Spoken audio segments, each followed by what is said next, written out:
Les invités du 19h, donc Chantal Joanneau, sénatrice UMP de Paris, bonsoir. Bonsoir. François Delapierre, secrétaire national du Front de Gauche, bonsoir. Bonsoir. Et puis nous a rejoint Jean-François Robin, qui est stratégiste à la banque Natixis, bonsoir. Bonsoir. Pour une première historique aujourd'hui, alors que François Hollande ce matin a redit l'impératif de réduire la dette, un choix pour la croissance, pas pour l'austérité, a martelé le chef de l'État, eh bien la France a emprunté à des taux négatif, 6 milliards d'euros pour lesquels les emprunteurs acceptent donc de recevoir une rémunération de moins 0,005%. Alors Jean-François Robin, d'abord on cherche à comprendre un taux d'intérêt négatif, c'est-à-dire moi je vous prête 100 et vous me rendrez 95. Là, on n'est plus du tout dans une problématique d'investissement ou de choix de placement d'argent. On est dans plutôt une problématique de sauvegarde de son argent. Et on voit que la France, finalement, reste parmi les pays les plus sûrs. Donc, ce qui est arrivé à l'Allemagne, aux Pays-Bas, à l'Autriche, est en train d'arriver à la France. C'est-à-dire que les sacrifier des intérêts pour préserver leur capital. C'est plutôt la conséquence de la grave crise qui est en train de se dérouler sous nos yeux. Dans cette crise, aujourd'hui, la France donc ne fait pas peur aux investisseurs. Non, elle est du bon côté du marteau, hein. Elle est du côté du manche, effectivement, et elle est plutôt dans ceux qui bénéficient des investissements, plutôt encore une fois dans la préservation de capital, hein. C'est plutôt des logiques de flux, c'est-à-dire qu'on a d'abord été vers l'Allemagne qui est devenue très très chère avec des taux très négatifs, et ensuite vers les Pays-Bas, et puis on déroule comme ça, et la France est un petit peu la suivante sur la liste, mais c'est vrai que ça prouve que la France est plutôt du côté des dettes les plus liquides et les plus sûres. J'ai envie de dire surtout les plus liquides, hein. D'accord. Bon, mais donc malgré notre croissance en berne, malgré nos déficits, notre dette, notre pays rejoint ce club fermé des pays donc, qui bénéficient de taux négatifs. On avait cité notamment l'Allemagne en disant voilà le fruit de la bonne santé de l'Allemagne, elle a des taux négatifs.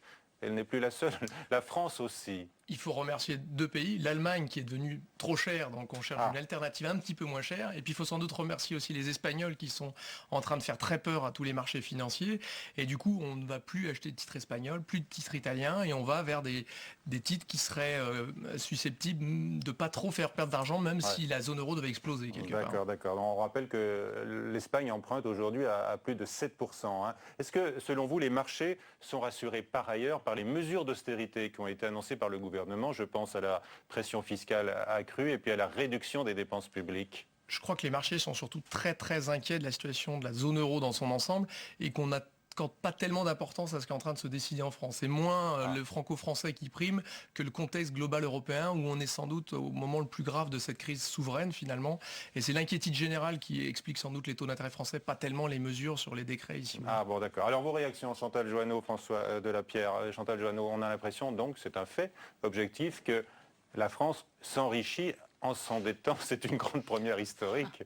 On parle de spéculation et on parle de choix par défaut. Hein. Donc ne crions pas victoire trop vite. Et comme vous l'avez très justement dit, le problème c'est celui de la zone euro dans son ensemble. François Delapierre. Moi, je le prends comme un signe que l'inquiétude financière n'est pas réglée. Au contraire, il y a le sentiment que la zone euro peut éclater, qu'il y a peu de dettes qui sont sûres, en fait, et de moins en moins de dettes qui sont sûres. Donc il y a ce qu'ils appellent, si je ne me trompe pas, la fuite vers la qualité. Donc ils préfèrent, ils s'achètent un coffre-fort, quoi. C'est ça. Plutôt que de l'investir. On leur fait payer des frais de garde, en quelque sorte. Il n'y aura pas de croissance. C'est aussi la conséquence de ça. Ils se disent, il n'y aura pas de croissance. C'est pas le moment de faire des investissements productifs. L'économie, on met notre argent quelque part, on sait qu'on va le retrouver. À peine rogné, c'est pas non plus des taux terribles, mais plutôt que de le mettre dans l'activité. Et c'est quand même assez, moi je le vois comme un dysfonctionnement. Tout cet argent qui sert à rien, que la Banque centrale prête à des banques, qui ensuite vont le reprêter à la France. C'est... Jean-François Robin. Oui, et puis il y a des arguments. C'est la bonne lecture. Oui, moi je pense complètement. Et en plus de cela, il y a des arguments très techniques. Avec la Banque Centrale Européenne a baissé ses taux, on l'a vu la semaine dernière, et notamment son taux de dépôt à 0%, donc ce qui veut dire qu'il n'y a plus du tout d'intérêt à la Banque Centrale Européenne et qu'on va plutôt aller chercher les titres d'État très courts.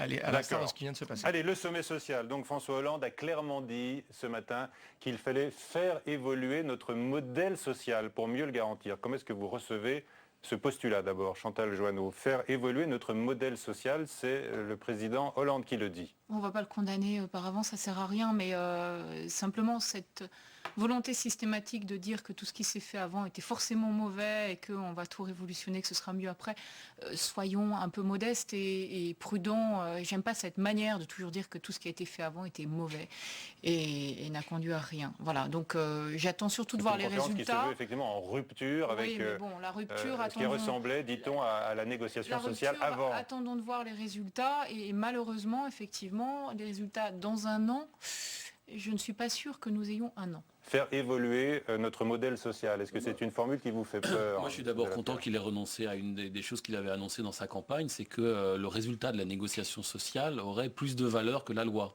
C'est ce qu'il avait dit à un moment donné, il voulait l'inscrire dans la Constitution. Ouais. On en est revenu à quelque chose de beaucoup plus républicain, c'est-à-dire que la Constitution reconnaîtrait la nécessité du dialogue social, mais sans qu'un accord entre des intérêts particuliers prenne le pas sur une décision des représentants du peuple au nom de l'intérêt général. Donc ça me réjouit. Je vois que Mme Jouanneau n'est pas de mon point de vue. Mais après la rupture, pour ce qui nous concerne, on l'attend sur le contenu des politiques. Hein. Et c'est pas simplement de réunir les gens. Dire le rôle des ministres, là, les ministres animent les tables rondes. Bon, ce ne sont pas des modérateurs, comme on dit dans les colloques. Ils ne sont pas là pour passer la parole. Ils représentent la société. Ils ont été... ils sont issus d'une élection. C'est ça la concertation. Oui, mais enfin, ils sont issus d'une élection. Les Français se sont exprimés. Ils ont dit quelque chose en changeant la majorité et en congédiant M. Sarkozy et ses amis. Et notamment qu'il était temps qu'il y ait un autre partage des richesses dans ce pays. Malheureusement, c'est pas la décision du gouvernement sur le coup de pouce au SMIC ne va pas dans ce sens-là. Donc nous, on attend des changements de fond dans les politiques qui sont menées, pas de style. Bon, même si c'est toujours mieux, mais...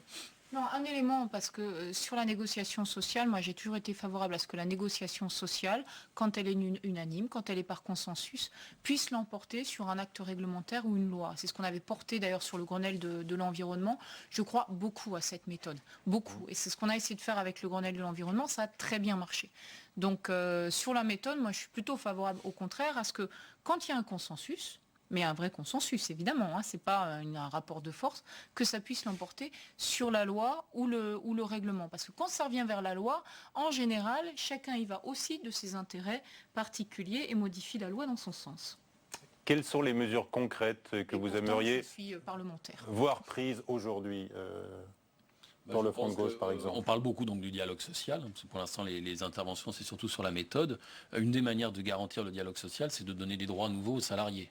Parce que s'il y a juste une obligation d'information, par exemple, on va fermer un site, bon, alors il faut recaser les gens. Donc un plan social peut être cassé par la justice si jamais il n'obéit pas à un certain nombre de règles. Mais il n'y a pas de pouvoir de décision des représentants des salariés sur des décisions stratégiques, ce qui consacre aussi le pouvoir de l'actionnaire dans l'entreprise. Donner des pouvoirs aux salariés, ce serait une manière concrète de bloquer des décisions de licenciement qu'on appelle les licenciements boursiers. Ces salariés ne sont pas fous. Si la santé de l'entreprise est en cause, ils accepteront des sacrifices. Si par contre c'est une décision qui est prise seulement dans l'intérêt des actionnaires, ils s'y opposeront. Et là, le patronat sera obligé vraiment de discuter, de convaincre, d'avoir des arguments. Face aux plans sociaux, l'État ne sera pas inactif, dit François Hollande. Ben oui, mais il n'a pas dit en quoi. Il n'a pas dit comment se traduisait cette proclamation. Parce que, quelque part, on a eu un État qui n'était pas inactif. Nicolas Sarkozy, on le voyait régulièrement, qui parlait des plans sociaux, il prenait son téléphone, il appelait ses amis, il disait tiens, t'as vu, il y a une entreprise qui bat de l'aile à tel endroit, t'aurais pas un peu de sous à mettre, surtout en période électorale. Est-ce que pour vous, c'est Arnaud Montebourg qui remplit ce rôle-là et que sur le fond, ça n'a rien changé? Il essaye. Bon, j'espère qu'il va y arriver le plus possible, mais dans beaucoup de cas, il n'y arrive pas. Parce que c'est des décisions structurelles à prendre. Notamment la fermeture d'un certain nombre d'entreprises industrielles, c'est pas la méchanceté du patron local qu'on pourrait sermonner et convaincre avec un coup de téléphone du ministre. C'est une logique économique. C'est la logique notamment de la rentabilité maximale, c'est le fait qu'il y a le libre-échange. Donc si ça coûte moins cher de produire ailleurs, qu'on soit d'accord ou pas, la rentabilité actionnariale veut dire qu'il faut fermer et produire ailleurs. Si on ne change pas les règles du jeu, on ne changera pas cette désindustrialisation. Les changements que vous préconisez pour surmonter cette panne de croissance aujourd'hui dans notre pays. La priorité des priorités, c'est l'emploi et c'est les entreprises. Pour préserver les emplois, il faut préserver les entreprises. Pour préserver les entreprises, il faut accepter de parler de compétitivité. Et pour accepter de parler de compétitivité, il faut regarder les choses en face et constater qu'aujourd'hui, les premières mesures annoncées renchérissent au contraire les charges qui pèsent sur les entreprises et sur le travail. Le problème aujourd'hui, ce n'est pas le problème du salaire net, parce que le salaire net, il est au contraire plus faible qu'ailleurs. C'est le coût global et c'est l'ensemble des charges qui doivent être aujourd'hui mieux réparties sur la fiscalité. Ça, c'est une réalité. Donc le gouvernement a pris des décisions qui vont juste dans le sens inverse. Donc je veux bien qu'on accepte de parler de compétitivité, de dire c'est dramatique tous ces plans sociaux, c'est vrai, mais ne faisons pas l'inverse de ce qu'il faudrait faire. Arrêtons aussi de parler du patronat comme des personnes qui seraient toutes malveillantes. Je suis contente de voir qu'effectivement vous constatez que sur le terrain, au contraire, c'est des gens souvent qui ont investi leur propre argent, qui ont engagé leur propre maison, qui ont engagé toute leur vie. Moi, mon père, il est chef d'entreprise. J'ai jamais passé une seule vacance, jamais. Alors quand aujourd'hui j'entends des choses aussi terribles que les patrons sont tous des voyous, franchement, ça me fait hurler. Donc respectons les entreprises. Respectons et arrêtons de considérer que parce qu'il y a un canard sauvage, c'est vrai, il y en a, petit canard noir, sauvage souvent c'est des bonnes bêtes, mais petit canard noir, le reste est à l'image de cette personne. Je voudrais vous faire réagir, oui, un mot, je voudrais vous faire réagir sur l'affaire Mera ensuite. Là, il y a une vision qui est opposée. Et vous avez un point commun avec François Hollande à ce niveau-là. Il a commencé son intervention en disant qu'il y avait un problème de compétitivité lié au coût du travail. Oui, et le travail en France coûtait trop cher, avec la part notamment de la protection sociale. Bon. Mais, qui repose effectivement uniquement sur le travail. L'analyse, elle est différente. C'est que pendant des années, on a essayé la protection sociale qui coûte trop cher en soi, c'est qu'elle pèse complètement sur l'entreprise. C'est son financement. Donc elle contribue à renchérir le coût du travail. C'est votre vision des choses. C'est une vision en disant ça coûte. Et pendant des années, il y a eu des politiques que Nicolas Sarkozy a poursuivies, mais qu'il n'a pas complètement initié, de réduction des salaires, de réduction des cotisations sociales. Il y a un blocage des cotisations sociales. Et malheureusement, ça donne de la récession. Ça n'a pas donné des créations d'emplois. Ça ne donne pas de la récession. Ce qu'on n'a jamais attaqué, et ce que ce gouvernement devrait attaquer, c'est le coût du capital. La part de la richesse prélevée par les actionnaires.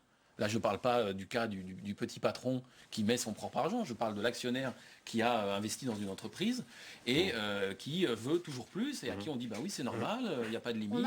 On a largement rééquilibré. Et ça se fait au détriment de l'emploi, des salaires et de l'emploi et même de l'investissement. La fiscalité qui pèse sur le capital, la fiscalité qui pèse sur le travail. Ça, on l'a largement fait. D'ailleurs, ça a été constaté.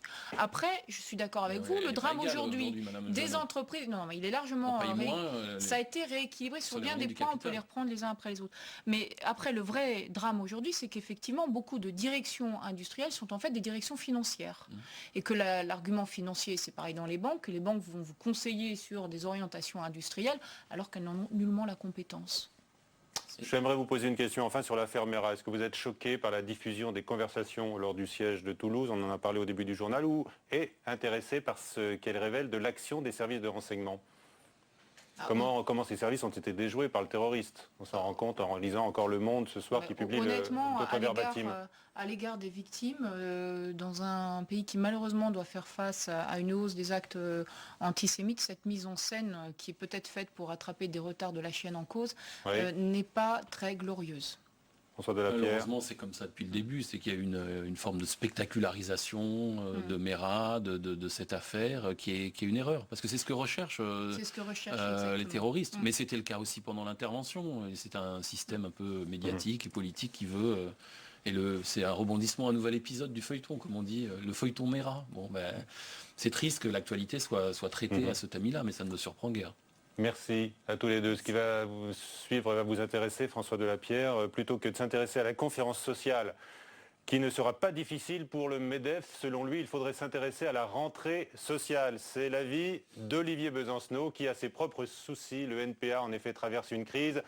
Après de nouveaux départs de militants venus du NPA et se dirigeant tout droit vers le front de gauche. On avait d'ailleurs vu ce mouvement durant la campagne présidentielle en faveur de Jean-Luc Mélenchon au détriment de Philippe Poutou. Explication de Nathalie Guillouard.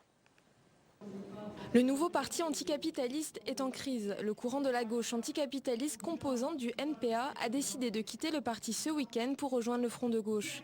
Un vote qui représente 20% du parti, 20% de militants qui critiquent l'isolationnisme du NPA, dont cet ancien membre de la direction, Guillaume Floris. Il y a besoin aujourd'hui d'une gauche radicale, d'une gauche de gauche unie. Et le choix de l'isolement est incompréhensible. On ne peut pas simplement dire ce que dit le NPA, on va se retrouver dans les luttes. Aujourd'hui, il y a le besoin d'une alternative politique et donc d'unir la gauche radicale. C'est un coup dur pour le NPA. Ils étaient 9000 adhérents à sa création en 2009. Aujourd'hui, ils ne sont plus que 3000 militants environ. Pour autant, pas question de s'allier au front de gauche selon Alain Krivine. En plus, le Front de gauche, il y a un vrai désaccord politique. Hein. Je veux dire, c'est d'ailleurs une des raisons qui fait qu'on n'y est pas, c'est des partisans du ni-ni. Ils sont ni dans l'opposition, ni dans la majorité. Nous, on est dans l'opposition de gauche. Surtout quand on voit l'austérité de gauche que nous prépare Hollande, on est dans l'opposition de gauche. Ces conflits internes au NPA existaient depuis quelques mois déjà. Ce sont en majorité d'anciens militants de la Ligue communiste révolutionnaire qui quittent le NPA. Une scission qui profite évidemment au Front de gauche. Nous sommes contents quand des camarades venant, que ce soit de n'importe quel courant de la gauche, considèrent que là où ils vont s'y retrouver le mieux en termes de projet politique, c'est le Front de gauche. Donc bien évidemment, pour nous, c'est un progrès, c'est une avancée. C'est ça qui est important à voir. Mais ce n'est pas une question de part de marché. Privé de sa subvention gouvernementale due à des scores électoraux trop faibles, ce départ d'une partie des militants fragilise encore un peu plus le NPA. Ah, François Delapierre, votre objectif, c'est d'engloutir totalement le NPA? Non. Moi, ce qui me... L'absorber? Non, écoutez, ils ont fait un autre choix qui était de rester à part. Moi, ce qui me satisfait, c'est de voir que des gens qui étaient malheureux, qui pour une part d'entre eux auraient peut-être arrêté de s'engager, de lutter, de militer, retrouvent un endroit où le faire. C'est mieux que de perdre des gens dans la nature. Ceux qui restent au NPA, s'ils y sont bien, tant mieux pour eux. Nous, il y a de la place pour tout le monde.